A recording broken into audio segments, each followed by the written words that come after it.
Well, what's up, YouTube? This guy, the headless workman. So we are working on F-150 today, and we're working on a GMC 1500 today. And Chris is being a complete idiot. That's what he's doing. I wish I'd have caught him doing that. Look here, got my hair cut, got shaved yesterday, and didn't even have to touch it. Had this guy's woman done my hair, and his mother-in-law Messed me up. No, you're just an idiot. So anyway, let me show you what we're doing with this thing. Ford. 14 F-150. We're doing an oil change, and then it's throwing a OSS code, output speed sensor code or something like that. So we're taking the transmission apart, and you do have to take the valve body out. So we'll have to find out. I'm gonna look up exactly how that comes out before I do it, because you gotta drop the valve body down, take the lead frame off, put the valve body back up. But there's like 6 bolts that hold the valve body in. I'm just going to look it up and make sure which ones it is 100% before I do it. And then we will get the valve body down, and this is the lead frame. So this is responsible for connecting all your solenoids together. It's also got a bunch of wiring in it, and they say that goes bad and it causes erratic shifts. So you'll be driving down the road and it'll drop down to like first gear or first or third, and then it gets stuck in those gears and goes into limp mode. That's what it does. So anyway, he said there's a couple times he was driving down the road and it just downshifted to third or whatever and locked it. Very dangerous. Ford wanted to put a transmission in it, but from everything we looked up, it looked like we could just put the lead frame in it. So that's what we're going to do.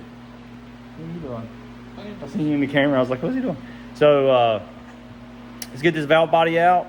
I'll show you what it looks like when I get it out. And then we got to do a front wheel bearing on that thing. So, yeah. And then we got a four-wheeler got to work on. You want to work on four-wheeler? Or, sorry, the lawnmower. We got to pull the motor off of it. It's the plan anyway. So, all right, let's get to work.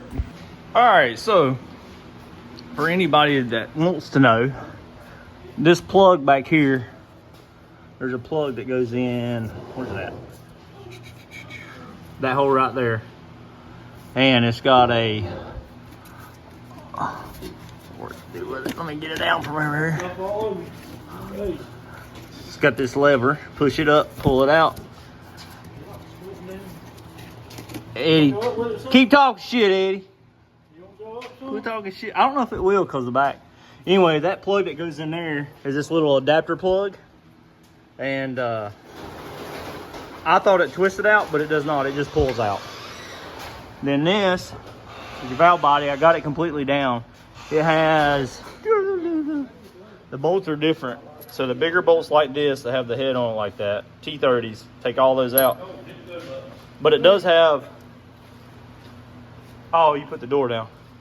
It has 3 small bolts in the back of the lead frame that hold it up. If you don't take those out, it won't go.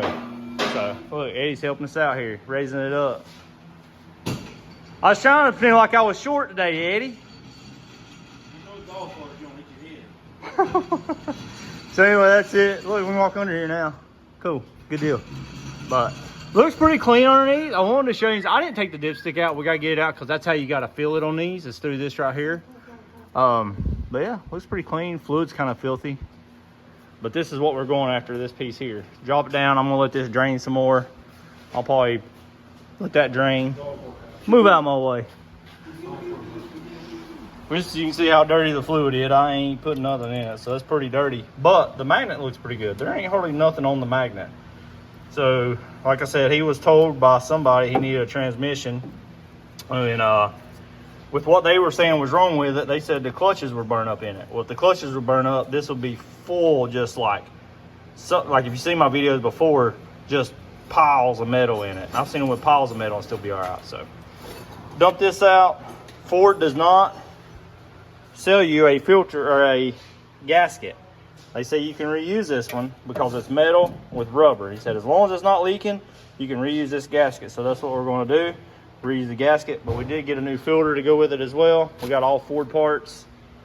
So yeah, I do recommend that. Always go back with Ford parts. But anyway, let's get this cleaned out. All right, so we got this already switched. The new one's on it, but you got a You got a bolt here, here, these two, and these two. And those are T27s. Those come out, pull everything off, put it back in, and this is how it looks. So it's got these little metal pieces, and they say this goes bad, so I guess all the electrical stuff in it maybe goes bad or something, or maybe one of the sensors that are on it that come with it, because it comes with a couple sensors that are still on it. So I think that's one of them. But anyway, so we got that off. We're gonna put the other one in. Got it on, got the new one on. So we're gonna stick this back in there, get the dipstick tube out of it. We gotta get a transfer pump and transfer fluid in it. And yeah, be good to go. Gotta lower it down, put oil in it, because Colton over there put some oil in, or done the oil change on it for me. So anyway, let's get this thing put back in. And all these that come out are T27s. All the ones that you have to take out for pulling the valve body completely off are T30. So if you're taking these out and you got a T30 on your ratchet or whatever, you're not going to be able to pull any of these out, because all these are T27s. But now all of them are T27s. So if you do this job, make sure you do it those 6 bolts. What I did is I took the lead frame and I laid it here so I know where it bolted, and then I went and mapped out the bolts from it. So I just laid it side by side. You can do that, so if you don't remember. But so those two, those two, those two, 6 bolts, pulls it out, place it. So let's get this thing stuck back in there. All right, so it's on the ground. We're getting there. We done the oil change on it. Colton done the oil change on it, and then we done that lead frame, put it back on. And the way that you fill those up is has a little drain spout on the side, or a fill spout on the side. It says when you empty it completely, when it's cold or whatever, you fill it till it starts to trickle out of that, put the drain plug back in. It's facing me, so but Eddie wanting to be on camera today. But so we did that, and then you got to get up the operating temperature and take it out, and it's got a where that fill thing is, it's got a dipstick in there, and just check it by that. So we're letting it warm up, but there you go, it's back together. Hopefully this fixes this problem and you'll be good to go on this.